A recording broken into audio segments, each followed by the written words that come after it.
Covering Southern Ontario, this is CKCO Television. The CKCO-TV News Team presents Scan Weekend. Good evening, I'm Brent. Hanson. Tony Chir has the weather. Steve Young will have the Jays update later in the half hour. In the news this evening, the clock is ticking closer to the midnight deadline, and Canadian and American negotiators are reported pressing ahead in a last-ditch attempt to reach a free trade deal.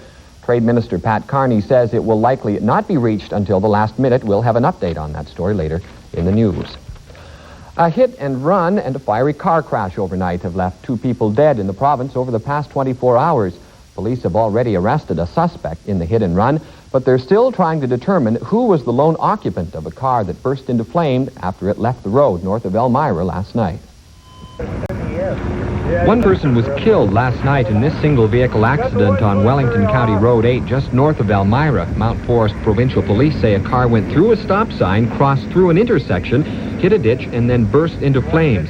The lone occupant died at the scene. The body was burned beyond recognition. Confirmation of identity is pending. Medical and dental examination. Next of kin have not been located. The accident occurred about 9:30 last night. Meanwhile, a 36-year-old man was killed late yesterday when he was struck by a car while trying to cross the street in Cambridge. Regional police say Earl Frederick of Victoria Street was hit by a car late yesterday afternoon and was dead at the scene.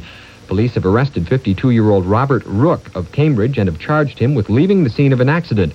Police credit the medias for helping to locate the suspect. Postal workers today organized demonstrations in St. John, New Brunswick, Toronto, and Vancouver. They're protesting Canada Post's decision to hire replacement workers. Meanwhile, postal talks at the subcommittee level will resume in Ottawa tomorrow. So far, only a new public opinion poll suggests 70% of Quebecers think John Turner should step down as the federal Liberal leader. The survey was conducted 2 weeks ago and has a margin of error of about 3 percentage points either way. Turner hasn't reacted to the latest slam of his continued leadership. The American Nuclear Regulatory Commission will investigate a fire at a nuclear power plant near Denver. The fire started earlier this morning when oil leaked onto a hot pipe and burst into flames. The fire was out within 15 minutes and no radiation escaped. It'll be another day of cleaning and repairing in Southern California, where an earthquake this week caused an estimated $75 million damage. A state of emergency has been declared in Los Angeles County, paving the way for state and federal disaster assistance. Thousands of people are still without telephone and gas service. Scotland Yard's anti-terrorist squad has its hands full. It's investigating the killing of an anti-Khomeini Iranian activist, the third such attack since July, as speculation mounts that an Iranian hit team is operating in London. A man with a Middle Eastern accent telephoned UPI in London and claimed responsibility for the slayings on behalf of a group called the Guardians of the Islamic Revolution. Tibet's exiled spiritual leader, the Dalai Lama, today condemned the deaths of 6 people during demonstrations against Chinese rule in Tibet. These are the first pictures to come out of Tibet documenting last week's violence. China's state-run news agency has confirmed that 6 protesters were killed and 19 police officers seriously injured in that violence. In spite of recent court decisions allowing women membership in all-male service clubs in North America, the Masons continue to restrict females from their organization. That attitude apparently isn't going to change soon. Sarnia's Liberty Masons celebrated their centennial with a private ceremony dedicating their regalia cloths from silver to gold. Outsiders are allowed into the club for open houses, but no one but a Mason will ever witness a club ceremony. This closed-door approach contributes to the organization's reputation as a secretive order. I wouldn't want to join the Zonta group any more than a woman would probably want to join the Masons. Well, there is no real secrets. We have secret modes of recognizing each other, but that's all. You can go down to any store almost and find all the history of Masonry. Our building is not a secret organization, or any of the men here that happen to be around us. They all wear rings and lapel rings, and will quite openly tell you they're Masons, so there's really no secrecy involved. In an age where constitutional rights and equality are buzzwords, an all-male fraternity like the Masons has to fight to preserve their traditions. Despite claims that they are taking the cardboard off the windows, Beyond these doors is a private ceremony open only to men 21 years of age who believe in a supreme being. In Sarnia, Sandra Vanos for CKCO-TV News. Well, baseball fever is not just confined to Toronto and Detroit this weekend. The Tigers, and the Jays are battling it out for supremacy in the American League East. It's also sweeping Windsor, where many out-of-town Jays fans are staying between games. Emotion at Tiger Stadium in Detroit is at a fever pitch high this weekend, but a lot of that emotion and baseball fever is spilling over into Windsor. Thousands of Blue Jay fans are lining up the Windsor-Detroit tunnel just before game time.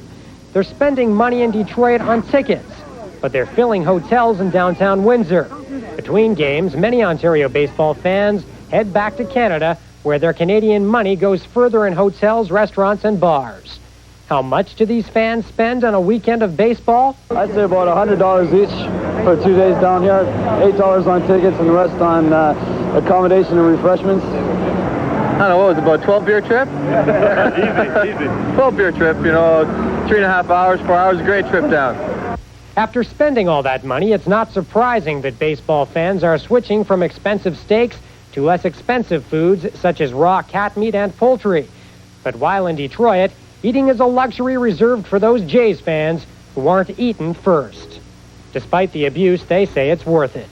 Detroit Tiger fans a little rough on us last night out in the bleachers section. Had a little, just about everything thrown at us, from food to ice cubes to whatever they could find. See what I mean? In Windsor and Detroit, Rick Walker, CKCO-TV News.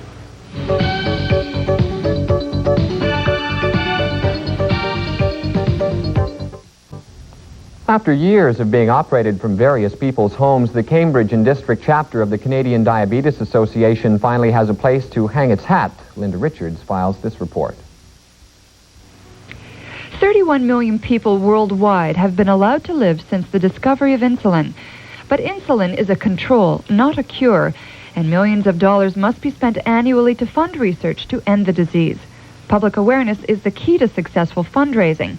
That task will be easier in the city of Cambridge thanks to the opening of new Canadian Diabetes Association offices.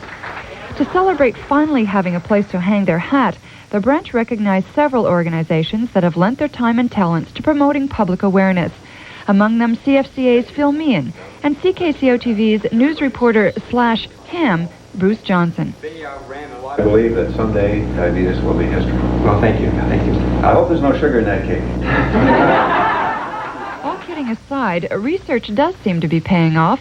Chapter founder Al Green says inroads are being made that make the life of a diabetic longer and as close to normal as possible. But there are things such as cyclosporin that are beneficial to some diabetics. There's the blood glucose monitor system that is relatively new within the last 10 years or so that has changed the lives of many diabetics dramatically. In Cambridge, Linda Richards, CKCO-TV News. Students from across Canada are in London this weekend learning some of the finer points of school politics. A leadership conference has brought together young people to become more effective in their role at school. They came from coast to coast, more than 650 student delegates, hopeful to learn more about becoming better student politicians. HB Beale is playing host to this third annual event, designed to help students become better negotiators, organizers, and fundraisers. It's also a think tank for students to see if what works in BC can work in Nova Scotia. Students are finding while geographic boundaries differ, problems are pretty well the same.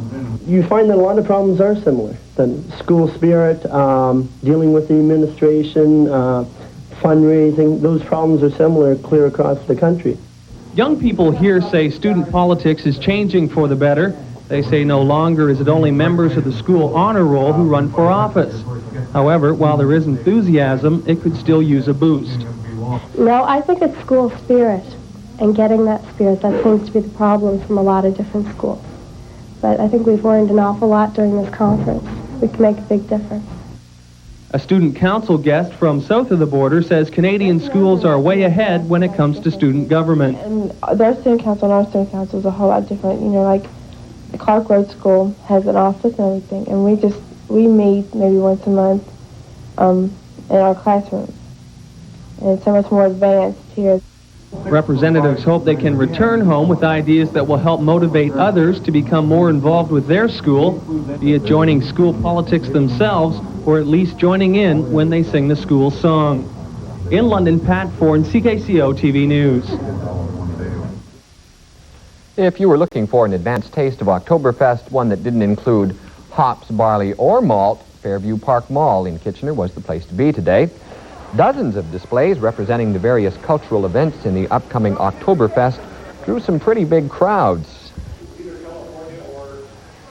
CFCA's Fred Merritt had the enviable task of introducing the Miss Oktoberfest beauty pageant contestants to the many onlookers. The pageant will be carried on CKCO-TV this coming Thursday. This was the first time the public had a chance to meet the pretty contestants. Well, I've certainly never seen Fred enjoy his job more. A lot of people right now are talking Oktoberfest. We're going to talk weather, cold weather. Rumor has it Fred was down there at 6 o'clock in the morning. I'm sure he was. And it is cold. There's no question about that. A good widespread frost, a very good possibility for the overnight period. Look at the high temperatures today. We barely staggered up to 7 degrees in Kitchener-Waterloo, 8 in London. The low temperatures, 2 in Kitchener-Waterloo, and a rather cold 1 in London. 7 right now at Kitchener-Waterloo, 8 in London. Barometric pressure 102.4 kilopascals and rising in Kitchener, and 102.5 in London. About 65% for the relative humidity. Those northwest breezes continue at about 12 to 15 kilometers per hour. That's the trace of precipitation in both Kitchener, Waterloo, and London, and there were some snowflakes seen in Waterloo this afternoon, 7:22 and 6:58. On the national satellite map taken from earlier this morning, lots of cloud cover across the Great Lakes District in the wake of that storm system that moved through in the last couple of days. There's a cloud cover across the upper Great Lakes. That's a lot of the cold air pouring over the warm waters of the lakes. Clear skies along the eastern seaboard, all the way back to the Midwestern states, all the way back in the Canadian prairies where they enjoyed sunshine and warm temperatures. Situation right now shows the cloud cover starting to break up a little bit. There's some breaks in the cloud cover as an area of high pressure approaches, and that area of high pressure is going to dominate our weather pattern for tomorrow. The area of high pressure will move out of the Midwestern states and move slowly southeastward over the next 24 hours. A warm frontal zone, though, will eventually move through. There's the area of high pressure. It'll move slowly southeastward and eastward. This warm frontal zone, though, attached to a low-pressure area across the Yukon, will actually move in warm air from the northwest. That's somewhat unusual, but temperatures behind this warm front will rise dramatically. That means temperatures returning to normal by Monday. Speaking of temperatures, on the weather map this afternoon and this evening, 15 degrees in St. John's, 15 in Halifax, and 9 under cloudy skies in Montreal. It looks at 12 degrees in Thunder Bay, and then get behind that warm front, 19 in Winnipeg, a balmy 26 degrees in Regina. We won't get that, unfortunately. And 23 degrees in Calgary, 18 in Edmonton, 21 in Denver, 10 in Chicago, and 30 degrees with some thunderstorm activity in Miami. On the close-up of southern and central Ontario, the Midwestern states, a lot of cloud cover showing up on the satellite map. Again, that's the interaction of the warm air, the cold air passing over the warm lakes, but big holes starting to show up in that cloud cover now as the area of high pressure approaches. On the radar shot, no real precipitation, just some scattered showers to the south end of Lake Huron and some scattered showers east of Lake Ontario. As far as the predicted cloud cover is concerned for tomorrow, some patchy cloud moving ahead of that warm front will move into the western end of Ontario, but we should see a fair bit of sunshine for tomorrow. Temperatures, well, they're very cool for this time of year. They're what the normal low temperature should be. We're only looking at 4 degrees at the Muskoka Airport, 4 at Wyerton, 3 at Tobermory, 4 at Gore Bay, 7 in Trenton, 8 in St. Catharines, 7 in Simcoe, 7 in Burlington, and also 7 in Kitchener-Waterloo, 6 in Goderich. The forecast for the overnight period calls for clear skies to clear, very cold, frost likely, low temperatures ranging from 0 to -2. For tomorrow, a sunny day, a few cloudy periods, and milder with high temperatures near +12. And then we get milder air still moving in for Monday, but some showers following on Tuesday with high temperatures near 15. Wednesday, partly cloudy, somewhat cooler, high temperatures near 12. The probability of precipitation next to nothing tonight and 10% for tomorrow. So take out any of those outdoor plants you want to save. Good possibility of frost for tonight, Brent. A cold night, but pretty cold playing baseball. Yeah, well, it certainly isn't October-like weather. It's more like November weather. This has come pretty early, hasn't it? Very early, but it's just an opening salvo. They'll return back to normal again. I hope about 10 days of nice Indian summer weather would be nice, especially for the baseball playoffs. Of course, we all hope the Jays make it to the playoffs. Steve Young will be back in just a moment, and we'll talk about that.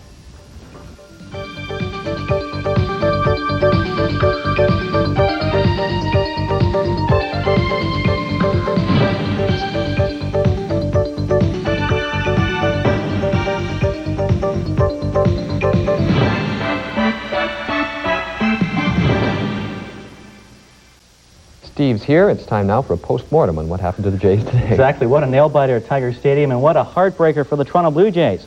It took 12 innings before the Detroit Tigers were able to down the Toronto Blue Jays 3-2 this afternoon. The two teams went into the game tied for first place in the American League East. The Jays sent Mike Flanagan to the mound. The Tigers countered with Jack Morris. The Jays had a number of chances to win it, but they just couldn't put anything together. Here are the highlights. The first inning action, runners at the corners. Rance Molyneux flies out to right, but Nelson Lariano tags up and scores from third base. The Jays are out in front by a score of 1-0. In the third inning, the Tigers' Bill Madlock, you see it in just a second, he tags this one to left. Mike Heath scores from second base. That tied the game up at 1. Fifth inning action, Nelson Lariano drives a grounder to right center off Jack Morris. We'll see it in just a second. Here we are, Nelson Lariano, a grounder to right. Manny Lee scores all the way from second base. The Jays go out in front by a score of 2-1. In the Tigers half, Mike Heath with a double to right scores Tom Brookins, who was on second due to a throwing error by Manny Lee. The game is all tied up at 2. In the seventh, with 2 runners on, 2 out for George Bell, but Bell hits into a force play. It is still tied up. A great chance for Bell to do something there, but Bell just short. Now to the 12th inning, base is loaded for Detroit. Alan Trammell hits a shot that goes between the legs of Manny Lee. The runner scores from third base. That gave the Tigers the victory by a score of 3-2, the final. And that's all we have for sports tonight. Back to wrap it up right after this. To the regular season's final day. And just updating the top news story of the day, the two sides are still meeting in Washington in the free trade talks. There's nothing new to report there. Of course, the deadline for an agreement is tomorrow at midnight. And the Jays back at it again tomorrow. Must-win situation. If Toronto was to win tomorrow, they will force a playoff game Monday. If the Tigers win, they will win the American League East crown. And later tonight, we will have interviews from both locker rooms at Tiger Stadium. Man, what a difference the weeks make. We were so happy last weekend. Thought they had it all wrapped up. Tony, the weather tomorrow for the Jays. Well, cold tonight, not too bad tomorrow. A little bit better temperature down in Detroit. Also for us, highs of 12 tomorrow with partial sunshine. Okay, thank you very much, fellas. You will see us again at 11:20 tonight with the Ontario Report. That's right after the CTV National News. Bye for now.